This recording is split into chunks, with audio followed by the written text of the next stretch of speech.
Okay. It's been a while. Let's do this. Let's do this!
Welcome to Edge Effects, the place for newbies, indies, as well as low budgeters.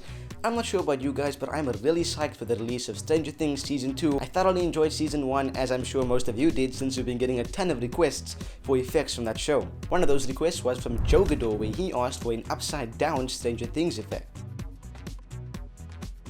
This effect is super cool looking and not that hard to create, so let's talk about footage. Now, I shot all of my footage on a tripod because I didn't want to have to track all of the elements into the scene. Now, tracking isn't really a problem, and I would have done it handheld if Hitfilm Express had access to Mocha or a 3D camera tracker, which unfortunately it doesn't. If you're using Hitfilm Pro, then by all means shoot your footage handheld and then just track the elements in using Mocha. But since most of you guys are using Hitfilm Express, I've decided to shoot mine on a tripod and maybe add the motion in later on using the shake effect or something like that.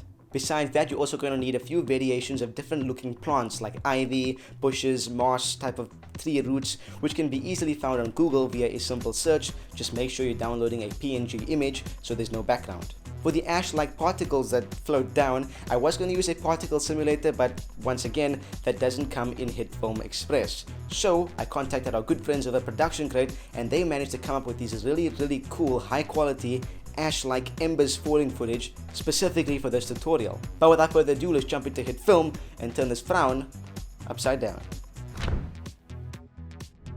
Here we are guys, back in Hitfilm, footage in the comp and my assets imported right into the media panel as if they'd be anywhere else. So step 1 is going to be really layering your shot with ivy images, tree roots, grunge, and really anything that looks like it could belong in the upside down. The images I've collected can be found on Google with a simple search, but you're welcome to dig up your own from anywhere you'd like. I'm going to start with these bush looking plants. So let's drag it into our timeline, change it to 3D, and then position it anywhere we want.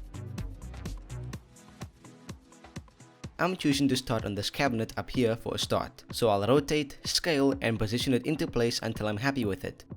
Be sure to experiment with the Z position and push it back in 3D space to really nail that placement. There we go. Now to trim it up, I'm gonna just grab the masking tool and then mask out the area I want to keep.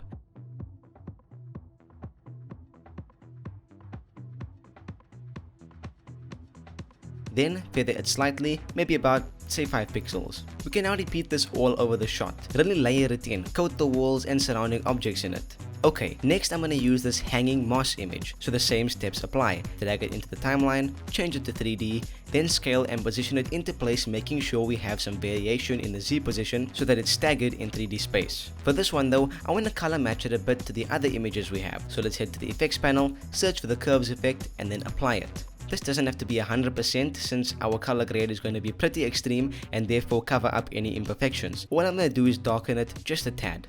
But that's the rough protocol for all the images, so keep duplicating and bringing in new ones until your entire shot is peppered with it. Okay, here we are. All my images have been added and optimized. Right, let's move on to the ash embers. Now as I've said, I've gotten these from Production Crate and the link is in the description. There are a few free as well, so that's a bonus. Let's drag one into the timeline. There are multiple variations of these on the Production Crate website at different speeds and sizes, so get a few different ones for some variety. Let's scale this up a bit. Then we'll add another. For this one, I'm going to scale it up really big and add a lens blur to simulate it being out of focus.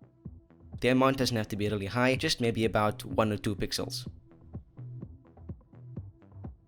Another great thing about these elements is that they're loopable, so if you need to extend them, that option is there and can be easily accomplished by duplicating the elements and placing them next to the previous one. Okay, our final step and the one that's going to tie all of this together is the color grade. So let's click bend the plus icon once again and create a new grade layer. From there, let's add the tint and curves effects to it.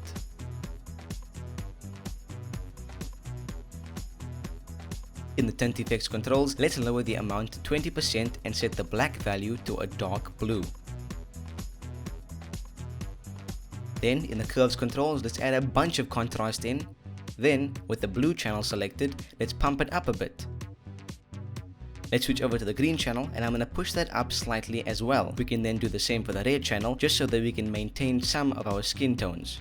Next up, we'll add the glow effect. You can set the threshold high-ish, but it depends on your shot. I place lights in my shot, so I'll increase it to match that. The intensity and radius depends on that as well. Your aim should be to blow out the lights and have a nice glow radius that affects its surroundings. I'm going to add 2 iterations of the glow effect, one with a high radius and one with a lower radius, with the intensity control set to match that, as you can see over here.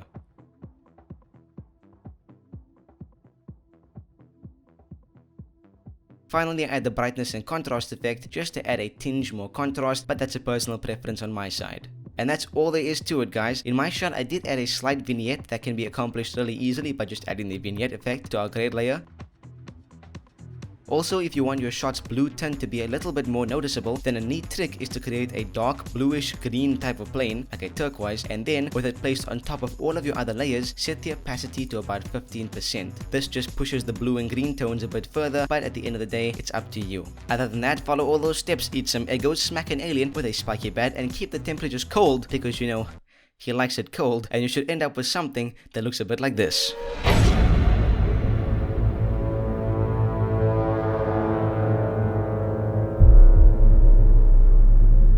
There you have it, guys, a custom upside down effect achieved really easily in Hitfilm Express with no added plugins or anything that costs any money. Hope you guys have enjoyed this video. Please leave a like down below as well as share this video with all your family and your pets. Don't forget them, as well as check out the subscribe logo right down below underneath me, which you can click on and subscribe. We post new episodes every single Thursday. You can also check out some other ReggieFX episodes right next to me, either on this side or this side. I'm too lazy to think about which side it really is on, as well as my Twitter and Instagram down in the corner.